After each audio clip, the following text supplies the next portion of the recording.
আমরা ম্যাথমেটিক্স 1 এর 6 নম্বর চ্যাপ্টারে খুব গুরুত্বপূর্ণ একটা প্রমাণ পড়ছি, যেটা পরীক্ষায় প্রায় সময় আসে। সেটা হলো NCR plus NCR minus 1 equal to N plus 1 CR। তো এখানে আমরা লেফট সাইড ধরে নিলাম আমাদের NCR plus NCR minus 1।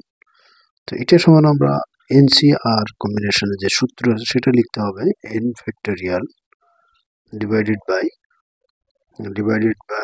R factorial into n minus r factorial. এটা হলো NCR এর সূত্র, প্লাস এখানে আমরা লিখবো উপরে যেটা আছে সেটা n ফ্যাক্টোরিয়াল, নিচে যেটা আছে প্রথমে সেটা বসাইতে হবে। নিচে আছে r মাইনাস 1 ফ্যাক্টোরিয়াল।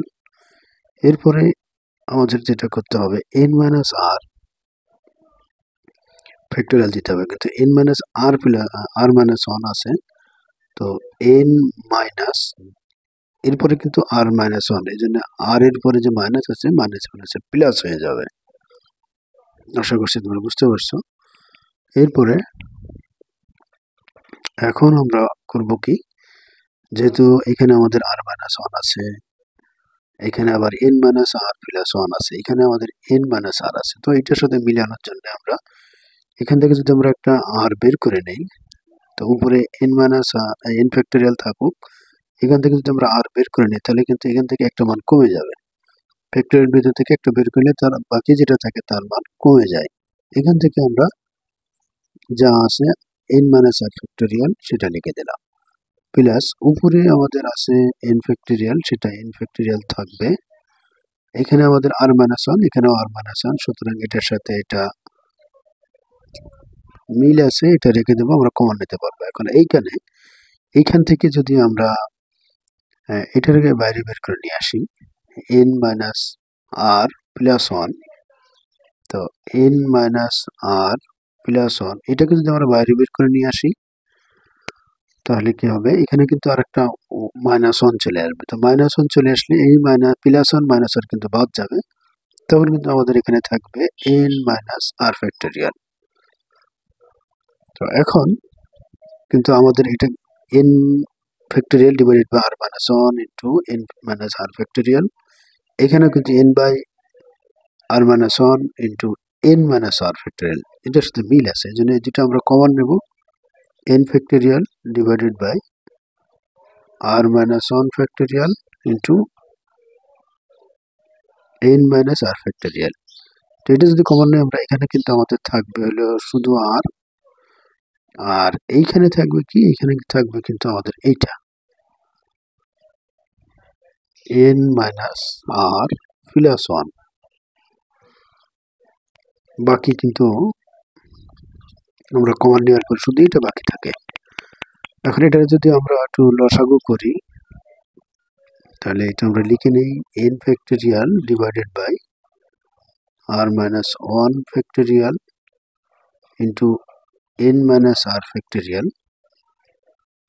এখন এখানে আমরা যদি ব্র্যাকেট দিয়ে, এখানে কিন্তু আমাদের লসাগুর মধ্যে r into n minus r plus 1 এটা থাকে। এখন এটার সাথে এটা কাটা যায়, বাকি কিন্তু এটা থাকবে উপরে n মাইনাস r প্লাস 1, আর এখানে কিন্তু প্লাস r থাকবে, যেহেতু বাকি এটার সাথে এটা কাটা যাবে, থাকবে শুধু r, এবং যেহেতু 1 আছে। তাহলে এটা যদি আমরা ক্যালকুলেশন করি তাহলে আমাদের n ফ্যাক্টোরিয়াল উপরে যা আছে তাই লিখলাম, এখানে আছে r মাইনাস 1 ফ্যাক্টোরিয়াল, এখানে থাকবে, এখানে আছে n মাইনাস r ফ্যাক্টোরিয়াল। এখন এইখানে কি হবে, এইখানে কিন্তু আমাদের মাইনাস r এবং প্লাস r কাটা যাবে, থাকবে n প্লাস 1। তো n প্লাস 1 লিখলাম ডিভাইডেড বাই নিচে যা আছে সেটাই থেকে যাবে n মাইনাস r প্লাস 1। এই দুটো অঙ্ক এখন আমাদের আছে। এখন আমরা কি করতে পারি, এখন এটার সাথে যেটা গুণ করি আমরা n plus 1 into n factorial divided by এখানে আমাদের আছে r ফ্যাক্টোরিয়াল আমরা রাখলাম, এরপরে এখানে থাকে r মাইনাস 1, এরপরে n minus r plus 1 factorial n minus r। এখন এটা যদি আমরা ভিতরে ঢুকাই দিই, এটা যদি আমরা বাইরে নিয়ে আসতাম তাহলে আমাদের কি এটা n কমে যেত। এটা n যেহেতু বেশি আছে, এটা ভিতরে ঢুকাইলে n প্লাস 1 ফ্যাক্টরিয়াল লিখতে পারবো আমরা এখানে। এবং এইখানে কি হবে, এটা যদি আমরা ভিতরে ঢুকাই দিই, এটা কিন্তু আমাদের r ফ্যাক্টরিয়াল হয়ে যাবে। আমরা যে এখানে r ফ্যাক্টরিয়াল ছিল আমাদের প্রথমে, সেখান থেকে যে প্রথমে আমাদের r ফ্যাক্টরিয়াল ছিল, তোমরা দেখতে পাচ্ছ এখানে r ফ্যাক্টরিয়াল ছিল, আমরা এখান থেকে r বের করে নেওয়ার কারণে r মাইনাস 1 হয়েছিল। এখন r টা যদি ভিতরে ঢুকাই দিই আমরা, তাহলে কি হবে, আমাদের এখানে কিন্তু r ফ্যাক্টরিয়াল হয়ে যাবে। এবং এটাও যদি ভিতরে ঢুকাই দেই, তাহলে কি হবে, আমাদের n minus r plus 1 factorial হয়ে যাবে। তো এটা সমান আমরা কি লিখতে পারবো, এটা সমান আমরা লিখতে পারবো, যেহেতু উপরে n প্লাস 1 আছে, n প্লাস 1 লিখলাম, c দেওয়ার পরে আমরা এখানে প্রথমটা r আছে, তাহলে r ফ্যাক্টরিয়াল। এটা সমান কিন্তু আমাদের রাইট সাইড প্রমাণিত হয়ে গেল। আশা করছি তোমরা বুঝতে পারছো। এরকম আরো ইম্পর্টেন্ট ভিডিও পেতে আমার পেজটা ফলো দিয়ে বন্ধুদের মাঝে শেয়ার করবে, যাতে সবাই শিখতে পারে এবং ম্যাথে পাস করতে পারে।